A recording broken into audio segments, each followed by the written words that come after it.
Good day everyone, I'm John Mark Bikibig, and for today I'm going to discuss the trade and economic development prognosis of progress. Here are the objectives. Understand the current trade trends and their effects on economic growth. Assess the impact of trade policies on economic development and forecast future economic progress through trade patterns. Outline: Chapter 1, Trade and Economic Development. Chapter 2, Political Stability. Chapter 3, Resource Endowments. Chapter 4, A Comparative Advantage. Chapter 5, Diplomatic Relations. Chapter 6 is Competitiveness. Chapter 7, Development. Chapter 8 is the conclusion. So let's proceed to the Chapter 1. Chapter 1, Trade and Development. Trade and development are closely intertwined aspects of economic growth, but they represent distinct dimensions. While trade refers to the exchange of goods and services between countries or regions, development encompasses a broader spectrum of progress, including social, economic, and political advancement within a society. Economic development is a multifaceted concept influenced by the various factors beyond mere trade statistics. It encompasses improvements in infrastructures, education, healthcare, governance, environmental sustainability, and social equity. These elements collectively contribute to raising living standard, reducing poverty, and enhancing overall well-being. For instance, let's consider a hypothetical example. Imagine a country, Ecoland, with a booming export industry in agricultural products. It enjoys a favorable trade balance due to the high demands for its produce in international markets, resulting in substantial foreign exchange reserves. However, despite for this economic success, Ecoland faces challenges in its development journey. While the country thrives on export, a significant portion of the population lacks access to a quality education and healthcare services. Income inequality is a prevalent, with a large wealth gap between the rural farmers and urban elites. However, environmental degradation due to the intensive farming practices poses a threat to long-term sustainability. So, in this scenario, achieving true economic development in Ecoland requires more than just one trade growth. It is necessitates comprehensive strategies to address social disparities, invest in human capital, promote alongside trade expansion. Ecoland can create more equitable and sustainable future for its citizens. The pillars of trade. The pillars of trade encompass various factors crucial for smooth functioning and growth of economies. One such pillar is political stability, which refers to the strength and consistency of a country's political system and governance. Political stability plays an important role in shaping the economic landscape of a nation. When a country enjoys stable politics, it's a favorable environment for businesses to thrive. Dynamic policies can be implemented without fear of abroad changes of instability, providing clarity and confidence to the investors and entrepreneurs. For example, consider a country with a stable political environment where the government consistently implements pro-businesses policies such as tax incentives for investment and robust regulatory frameworks. So this stability encourages businesses to flourish, leading to increased economic activity and job creation. Political stability facilitates optimum resource utilization, governments can focus on developing human capital through education and training programs, investing in technology, research and development, as well building essential infrastructure. This enhances the productivity of and efficiency of the workforce, further fueling economic growth. Political stability enables countries to expand their market, both domestic and internationally. Strong diplomatic relations fosters trade agreements and partnerships, opening up new opportunities for businesses to tap into the foreign markets. As a result, the gross national product of the country rises, contributing to overall economic prosperity. Political stability acts as a cornerstone for economic development for fostering an environment conducive to business growth, facilitating resource utilization, and enabling market expansion. And that's all about the pillars of trade. Let's proceed to the chapter 2, resource endowments. Resource endowments refer to the natural, human, and capital resources that a nation possesses. These endowments play a significant role in determining a country's participation in international trade and its overall economic growth. For example, let's consider a case of Saudi Arabia, a nation rich in oil reserves due to its abundant natural resources of oil. Saudi Arabia has a comparative advantage in the production of petroleum related products. This resource endowments allows the Saudi Arabia to participate actively in international trade by exporting oil to other countries, thereby generating significant revenue and influencing its economic standing on the global stage. And these comparative advantages in oil production shaping the Saudi Arabia trade policies and economic strategies as it seeks to capitalize on its resource endowments to drive economic growth and development. Next chapter is chapter 3, which is comparative advantage. Comparative advantage is a fundamental concept in economics that highlights the benefits of specialization in trade between individuals, firms, or countries. It suggests that even one party is less efficient in the production of all goods compared to another party. Both can still benefit from specialization in trade. The concept of comparative advantage stems from the recognition that resources are not equally distributed across the globe. Different regions have different abilities to produce goods and services efficiently. For example, consider two countries, A and B. Country A has a fertile land suitable for agriculture, while country B has advanced technology for manufacturing. According to the Ricardian theory, a country A would have a comparative advantage in agriculture because it can produce agricultural goods more efficiently due to its abundant natural resources.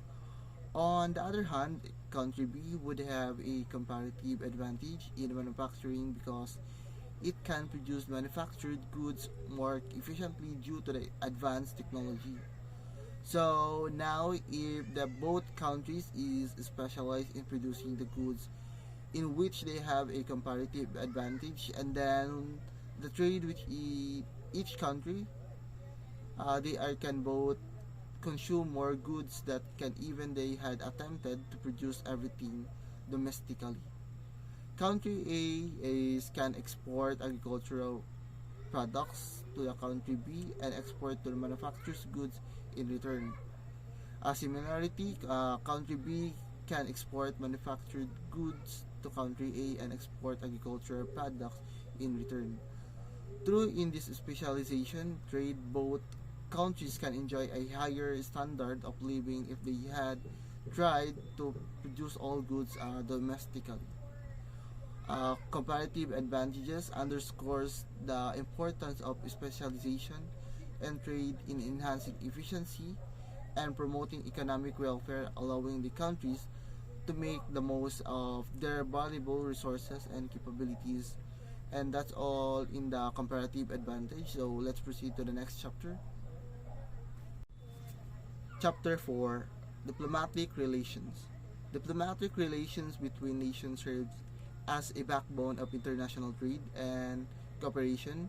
While economic needs may seem like a primary driving force behind trade agreements, diplomatic ties plays a crucial role in shaping nature and outcome of these exchanges. In recent time, it has become increasingly evident that trade relations cannot be solely defined by economic needs and counter needs. Instead, there has been a shift towards recognizing the importance of diplomatic relations and facilitating trade. Throughout the past century, this has been a significant progress in the development of trade, leading to the profound changes in the characteristic of international trade. This evolution has not only transformed the nature of trade but also cemented and destinies a participating nation. The primary objective of fostering strong diplomatic ties between countries to establish a solid foundation for trade and cooperation.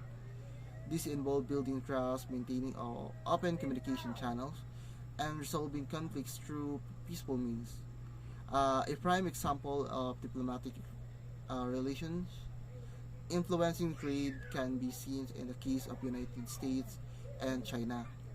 Despite occasional tensions and disputes between two countries, their strong diplomatic ties has facilitated extensive trade relations over the years. Both nations recognize the importance of maintaining a stable diplomatic relationship to ensure the smooth flow of trade and investment between them. Despite the economic differences and occasional disagreements on trade policies, diplomatic efforts has played a crucial role in sustaining the overall trade relationship between the two global powers. Chapter 5: Competitiveness. Competitiveness is a measure of a country's ability to compete economically with other nations. It's like a comparative gauge that assessing how a country performs in terms of trade, productivity, innovation, and other economic factors that juxtapose with other countries. In simpler terms, it's all about how effectively nation can hold its own in a global economy arena.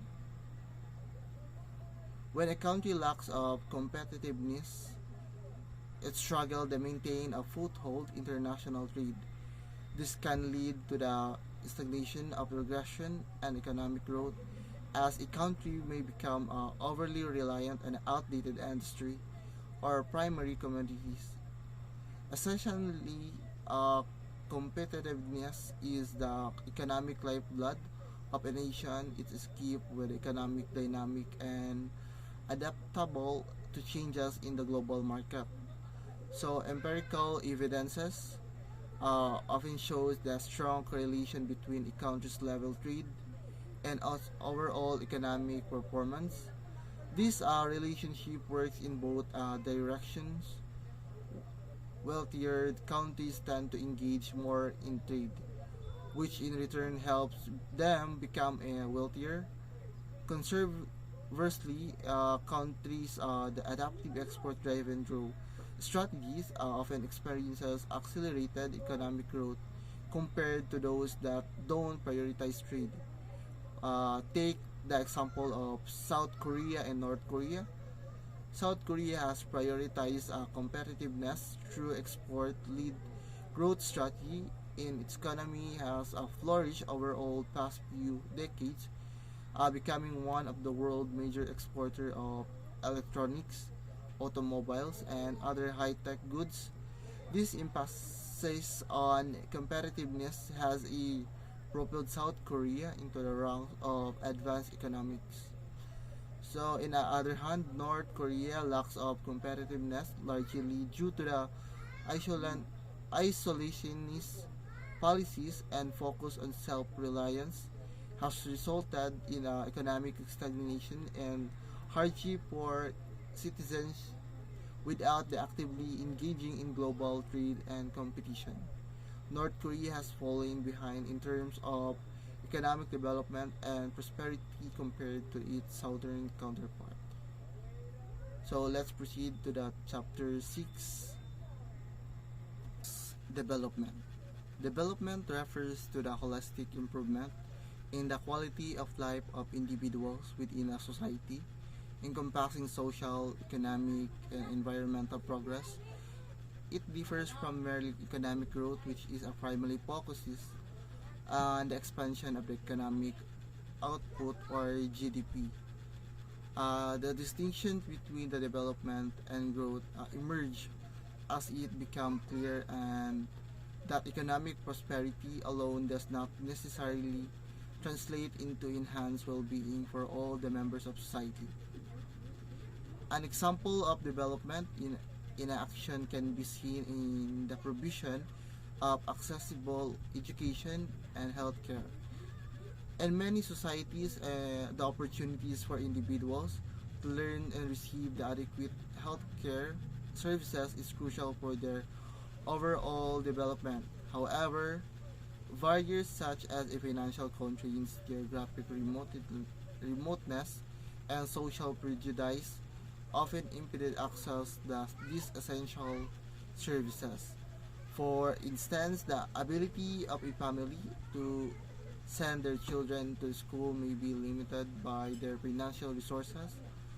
Uh, Even the school is available, it may not be affordable or accessible in remote rural areas. Similarly, access to healthcare services can be restricted by factors such as cost and distance and cultural barriers. Development effort aim to address these challenges by removing barriers to education and healthcare, thereby empowering individuals to lead healthier and more fulfilling lives.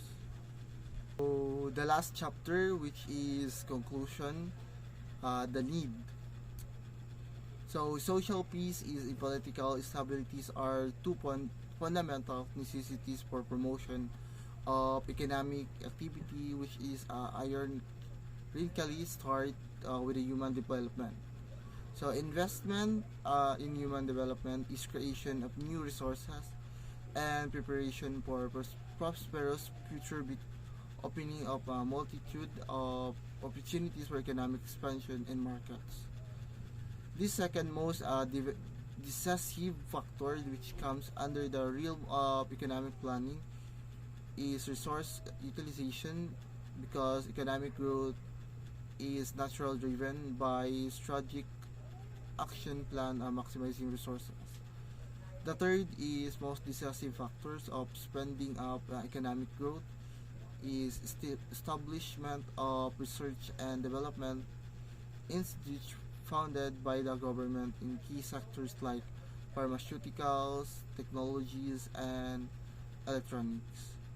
Connection between trade and development is a strong and possibilities are high that will bring a radical transformation to the economically, but the real success truly depends on the degree of optimism of policymakers. So that's all in the chapter 7 conclusions, the need, and in and this is the last chapter, and that's all in the trade and economic development prognosis of progress.